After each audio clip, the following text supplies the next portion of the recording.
और आइए अब आपको ले चलते हैं झारखंड, जहां पर मुख्यमंत्री, माफ कीजिए, आपको धामी जी का प्रचार दिखाते हैं, जो इस समय केदारनाथ पहुंचे हुए हैं उपचुनाव कैंपेन के लिए। देखिए, बाइक रैली निकाली जा रही है।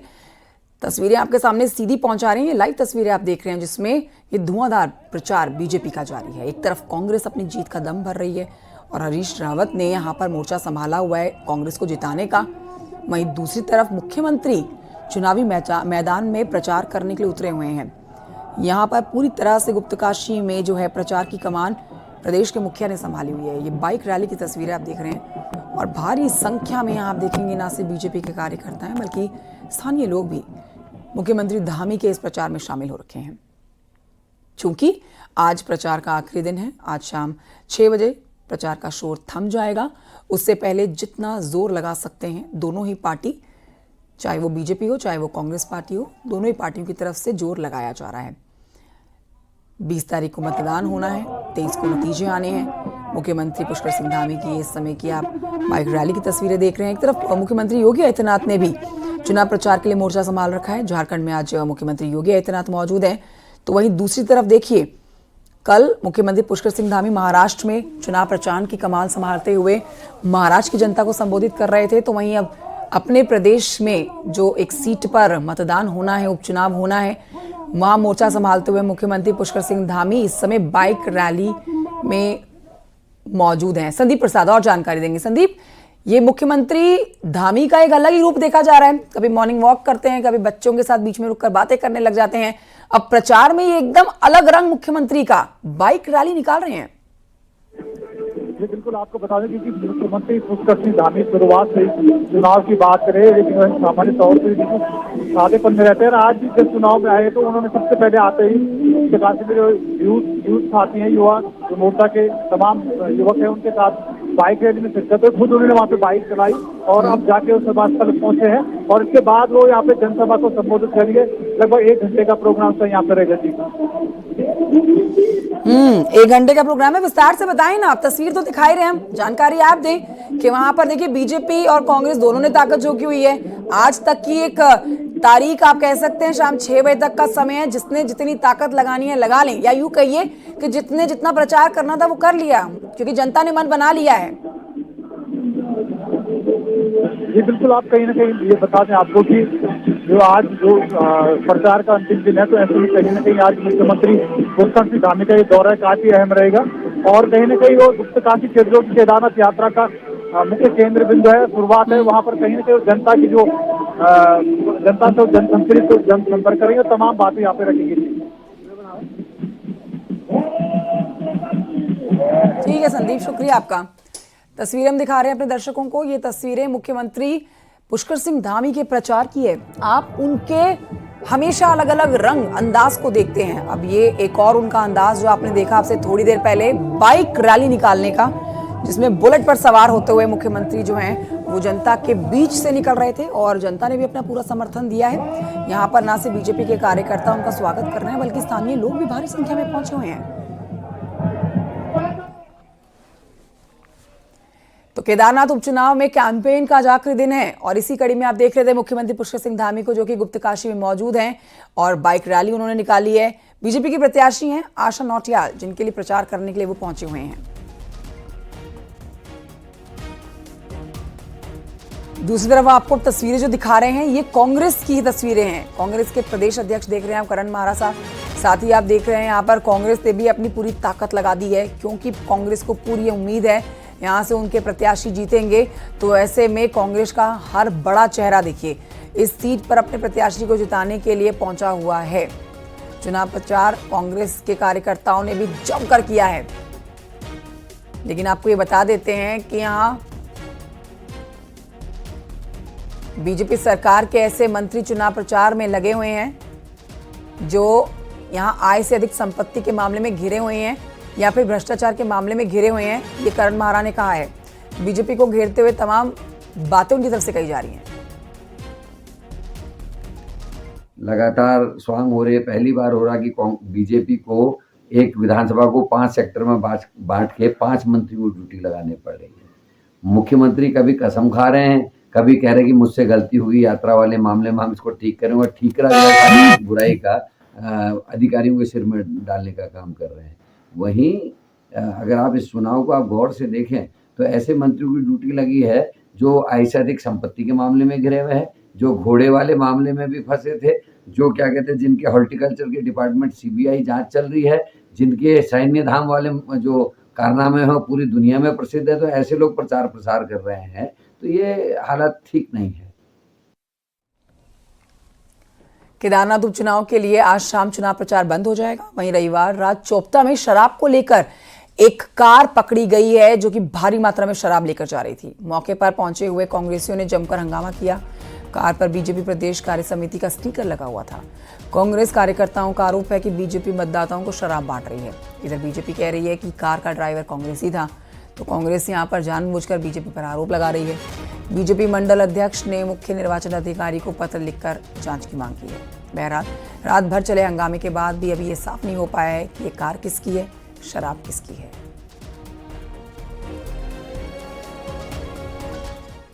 तो सीएम धामी के आदेश पर हर जिले में जमीनों की जांच हो रही है।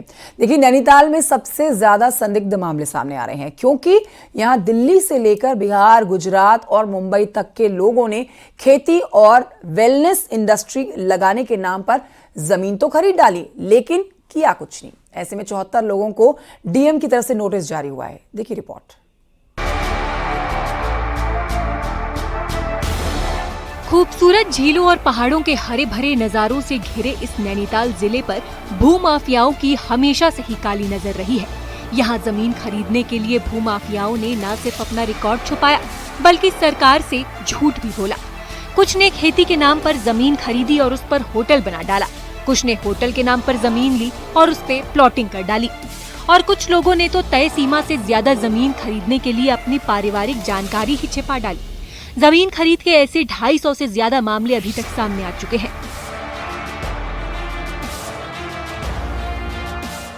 250 से ज़्यादा केसेस की अभी तक नैनीताल में इन्वेस्टिगेशन कंप्लीट हो गई है, जिसमें से 64 वायलेशंस रीसेंट जांच में पाए गए और 10 पुराने केसेस हमारे यहाँ विभिन्न न्यायालयों में वायलेशन से संबंधित चल रहे हैं। तो कुल मिलाकर 74 वायलेशंस अभी तक जो है वो पाए गए हैं, आइडेंटिफाई हुए हैं, जिनमें डिफरेंट कोर्ट्स के माध्यम से नोटिस भी संबंधितों को सर्व कर दिए गए हैं। जाहिर है हरियाली से लेकर हिमालयन व्यू तक सब कुछ नैनीताल जिले में है। दिल्ली एनसीआर के भूमाफियाओं से बेहद नजदीकी भी नैनीताल पर भारी पड़ रही है। विशेषकर मुक्तेश्वर, नथुआ खान, रामगढ़, रामनगर, भीमताल, ज्योलीकोट पर भूमाफियाओं का काला साया पड़ चुका है। खास बात यह है कि सरकारी कार्रवाई से बचने के लिए जमीन माफिया बड़ी चालाकी से अपनी चालें चल रहा है, लेकिन सरकार एक एक जमीन की लाइव फोटोग्राफी और जियो टैगिंग से इन मंसूबों पर पानी फेर रही है, ताकि जमीन का एक्चुअल स्टेटस पता लग सके और कानूनी दाव पेचों का फायदा किसी भी अदालत से भूमाफिया को न मिल सके। फैमिली में अलग अलग नामों से 250 वर्ग मीटर करके बहुत बड़े पैचेस खरीदे गए हैं जो निर्धारित सीमा से ज़्यादा है। इसके साथ आवासीय प्रयोजन के लिए लैंड खरीदकर उनका कमर्शियल उपयोग किया गया है। इस तरह के मामले भी हैं, या धार्मिक प्रयोजन के लिए लैंड खरीदकर उसका कमर्शियल उपयोग किया गया। तो वो अभी इन्वेस्टिगेशन अंडर प्रोसेस है उसमें, क्योंकि ह्यूज डेटा है हमारे जनपद में, इसलिए समय भी ज़्यादा लगा। दरअसल शुरुआती फेज में सरकारी टीमें उन जमीनों की जांच कर रही है जिन्हें सरकार की अनुमति से खरीदा और बेचा गया।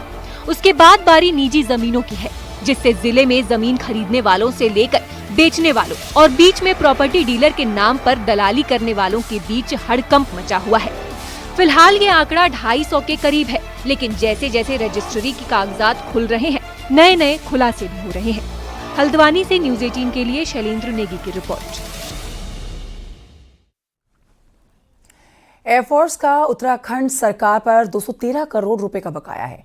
एयरफोर्स ने चीफ सेक्रेटरी को लेटर भेजा है। 2001 से अभी तक के कई ऑपरेशन का बकाया बचा हुआ है। वहीं आपको बताएंगे चीफ सेक्रेटरी जल्द विभागों की मीटिंग बुला सकती है। दरअसल आपदा के समय में रेस्क्यू के लिए एयरफोर्स की मदद ली जाती है।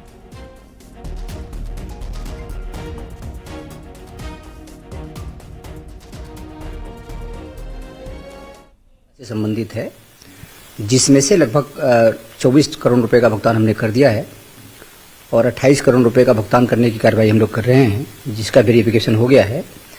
बाकी जो हमारे आपदा से संबंधित है उसका हम वेरिफिकेशन करा रहे हैं। जब वेरिफिकेशन का काम पूरा होगा तो हम भुगतान कर लेंगे।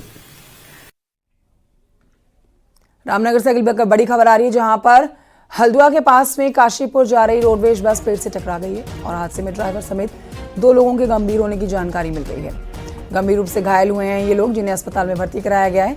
बताया जा रहा है कि ड्राइवर को मिर्गी का दौरा पड़ा, उसके बाद हादसा हुआ।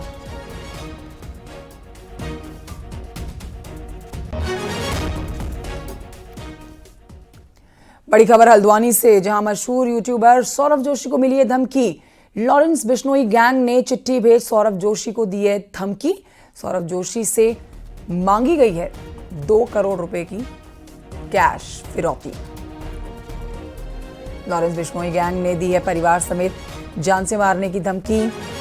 सौरभ जोशी को मिली है धमकी। बड़ी खबर आपको बता रहे हैं, सौरभ जोशी जो कि यूट्यूबर हैं, बड़े यूट्यूबर हैं, उत्तराखंड के और कहिए कि देश के पहले सबसे कम उम्र के सबसे ज़्यादा कमाई करने वाले यूट्यूबर हैं और अब उनसे धमकी देके पैसे मांगे जा रहे हैं। 2 करोड़ रुपए की मांग रखी गई है। शैलेंद्र नेगी और जानकारी देंगे। शैलेंद्र, ये पूरी खबर विस्तार से बताएं। देखिए कंचन, लॉरेंस बिश्नोई गैंग की तरफ से एक चिट्ठी जो है सौरभ के घर में पहुंची है और सौरभ ने इसकी शिकायत नैनीताल पुलिस से की है और हल्द्वानी कोतवाली में बकायदा इसका एक मामला दर्ज हुआ है। और अभी मेरी थोड़ी देर पहले एसएसपी नैनीताल प्रहलाद नारायण मीणा से बात हुई तो उन्होंने कहा कि 4:30 बजे इस पूरे मसले पर पुलिस जो इन्वेस्टिगेशन कर रही है उस पर अपना पक्ष पुलिस जो है वो मीडिया के सामने रखेगी। लेकिन इस पूरी चिट्ठी में ये लिखा गया है कि आप जो है 2 करोड़ रुपए कैश जो है वो दीजिए हमको। किसी करण बिश्नोई का नाम इसमें लिखा गया है और लिखा गया है कि जो लॉरेंस बिश्नोई हैं इस गैंग के जो है सरगना हैं और उनका ये डिमांड है कि 2 करोड़ रुपए कैश दिए जाएं और 1 सप्ताह के भीतर ये कैश दिया जाए उनको, और नहीं तो किसी न किसी पारिवारिक सदस्य जो है वो मार देंगे। तो इस वजह से जो सौरभ का परिवार है वो हल्द्वानी के रामपुर रोड में एक ओलिविया कॉलोनी है वहां पर रहता है और वहां पर उनका जो सिक्योरिटी है उसको भी बढ़ा दिया गया है पुलिस की तरफ से। और पुलिस इस बात की इन्वेस्टिगेशन कर रही है कि आखिर ये चिट्ठी भेजने वाला कौन है, क्या वाकई ये लॉरेंस बिश्नोई गैंग का हाथ है या फिर कोई डराने की कोशिश है यूट्यूबर सौरभ जोशी को। शुक्रिया आपका शैलेंद्र नेगी जानकारी के लिए। अल्मोड़ा हल्द्वानी हाईवे पर से खबर, जहां पर पिछले 3 दिनों से कोरब में बंद पड़ा है हाईवे। पहाड़ी से लगातार मलबा गिरने के बाद हाईवे बंद हो गया है। अब देखिए, पहाड़ के 3 जिलों की लाइफलाइन थम सी गई है। बहुत महत्वपूर्ण हाईवे है ये। यात्रियों को रानीखेत या फिर लमगड़ा में मुख्यालय अगर पहुंचना हो तो इसी हाईवे का इस्तेमाल करना होता है। यहाँ अब दिक्कत इतनी बढ़ गई है कि आवाजाही पूरी तरह से ठप नजर आ रही है।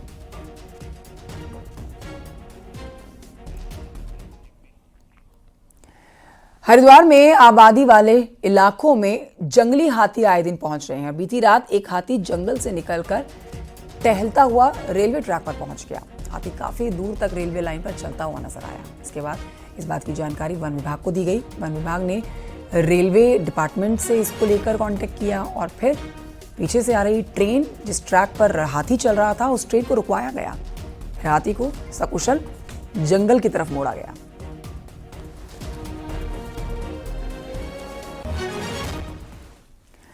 अगली खबर रुड़की से है, जहां पर एक ट्रक हादसे का शिकार हो गया और बेकाबू ट्रक सड़क से नीचे गिर गया। ये बड़ी खबर, जहां हादसे में ड्राइवर और कंडक्टर घायल हुए हैं। इलाज के लिए अस्पताल में भर्ती कराए गए हैं। मंगलौर बाईपास पर यह सड़क हादसा हुआ है।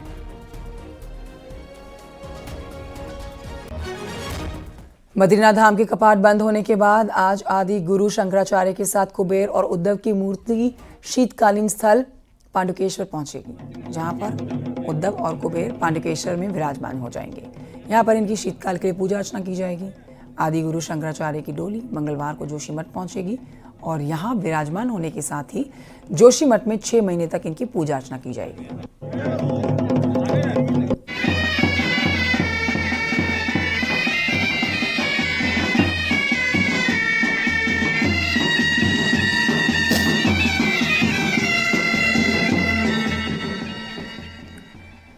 बद्रीनाथ धाम के कपाट बंद होने के साथ ही इस साल की 4 धाम यात्रा सफलतापूर्वक संपन्न हो चुकी है। इस साल 48 से अधिक श्रद्धालुओं ने 4 धाम के दर्शन किए हैं। 48 लाख से ज्यादा श्रद्धालु यहां पहुंचे और 4 धाम के उन्होंने दर्शन किए। इसी पर देखिए स्पेशल रिपोर्ट।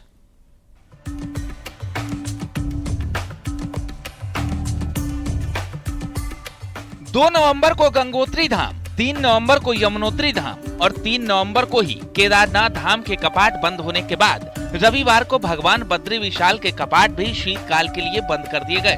पूरे यात्रा सीजन में इस बार 14.5 लाख से अधिक श्रद्धालुओं ने भगवान बद्री विशाल के दर्शन किए। पिछले साल की अपेक्षा इस बार 4 धाम यात्रा 20 दिन कम चली, तो आपदा के कारण करीब 1 महीने तक केदारनाथ यात्रा भी ठप रही। इसका असर यात्रियों की कुल संख्या पर भी दिखाई दे रहा है। पिछले साल जहां 56 लाख से अधिक श्रद्धालु 4 धाम यात्रा पर आए, वही इस बार ये आंकड़ा 48 लाख के आसपास रहा। मुख्यमंत्री पुष्कर सिंह धामी का कहना है कि 4 धाम यात्रा यहाँ के लोगों की लाइफलाइन है। यात्रा सुव्यवस्थित चलती रहे, इसके लिए सरकार 4 धाम यात्रा प्राधिकरण बना रही है। यात्रा को और व्यवस्थित करने के लिए यात्रा और अच्छी चले, क्योंकि यात्रा ये हमारे यहाँ की जो है लाइफलाइन है और हम यात्रा को सुव्यवस्थित करने के लिए यात्रा का प्राधिकरण भी बना रहे हैं और यात्रा प्राधिकरण हमारा काम करेगा जिससे कि यात्रा सुव्यवस्थित हो, सुरक्षित हो और यहाँ के लोगों को उस यात्रा के कारण से जो आर्थिकी है, व्यापार चलता है, वो और अच्छा हो। इस वर्ष हमारी जो 4 धाम यात्रा रही है उसमें लगभग 48 लाख से अधिक तीर्थयात्री श्रद्धालु हमारे धामों में पहुंचे हैं। इस वर्ष जो श्रद्धालुओं की, तीर्थयात्रियों की प्रतिदिन जो संख्या रही वो गत वर्ष के मुकाबले अधिक रही है और आप ये भी जानते हैं कि इस वर्ष मानसून के सीजन में काफी वर्षा भी हुई है, उसके कारण मार्ग भी बाधित होते रहे। बहरहाल शीतकाल के लिए भले ही 4 धामों के कपाट बंद हो चुके हों, लेकिन अब 4 धामों के शीतकालीन प्रवास स्थलों पर शीतकाल में भी दर्शन कर सकते हैं। शीतकाल के 6 महीने जहां यमुनोत्री की डोली खरसाली, गंगोत्री की डोली मुखबा में रहेगी, तो भगवान केदारनाथ की पंचमुखी डोली ऊखीमठ और भगवान बद्री विशाल की डोली जोशीमठ में विराजमान रहेगी। न्यूज़ 18 के लिए देहरादून से सुनील नप्रभात की रिपोर्ट। इन्हीं खबरों के साथ वक्त एक छोटे से ब्रेक का है, कहीं मत जाइए, जल्द लौट रहे हैं।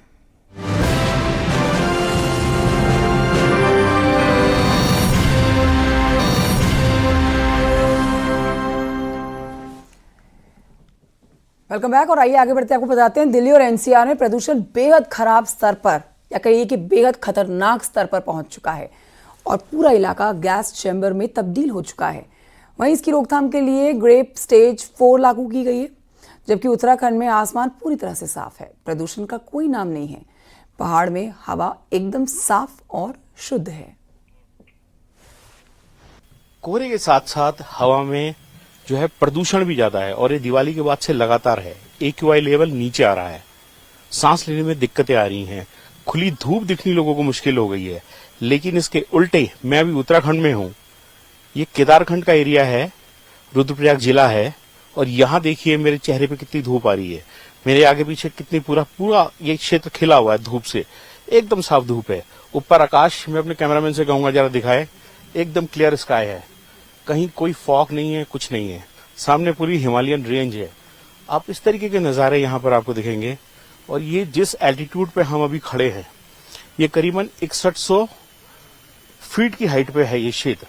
तो यहाँ पर आप देखेंगे जो हरे पेड़, ये जो मैं दिखाना चाहूंगा आपको, ये जो हरे पेड़ आप देख रहे हैं, ये बाज है, ओक है।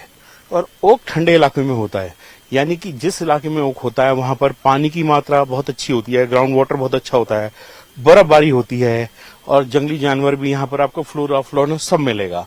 तो इस वक्त अगर आप उत्तर भारत के स्मॉग से, फॉग से परेशान हैं और आप एक ब्रेक चाहते हैं, घर वालों के लिए, अपने बच्चों के लिए साफ सुथरी हवा चाहते हैं, तो ये जरूर आपको रिकमेंड किया जाएगा कि आप उत्तराखंड आइए। यहाँ पर आपको ऐसा ही साफ एनवायरनमेंट मिलेगा, साफ हवा मिलेगी, ऐसे खूबसूरत नज़ारे देखने को मिलेंगे, हरे भरे पहाड़ हैं, सामने आपको पूरी हिमालय की रेंज सामने दिखेगी। ये देखिए चौखंबा सबसे किनारे चौखंबा का पीक है और वहां से शुरू होकर ये पूरी हिमालयन रेंज जो नीचे तक जाती है। इसके पास ही एक दूसरी जगह है जिसको कार्तिक स्वामी का मंदिर है, वहां से और भी हिमालयन व्यू शानदार दिखता है। तो चाहे नैनीताल की पहाड़ियां हो, इंटीरियर इलाके हो, अल्मोड़ा हो, पिथौरागढ़ हो, इस तरीके से आपका रुद्रप्रयाग हो, चमोली हो, उत्तरकाशी हो, आप किसी भी रीजन में अभी जाएंगे तो आपको ऐसी साफ एनवायरनमेंट दिखेगा। और जैसे जैसे यहाँ पर अभी अगले कुछ दिनों में बर्फबारी होगी, ये नज़ारे और भी शानदार हो जाएंगे। मौसम की जहां तक बात करें, इस बार थोड़ा सा मौसम में परिवर्तन है और जिस तरीके की ठंड और साल होती थी वैसी ठंड इस बार नहीं है।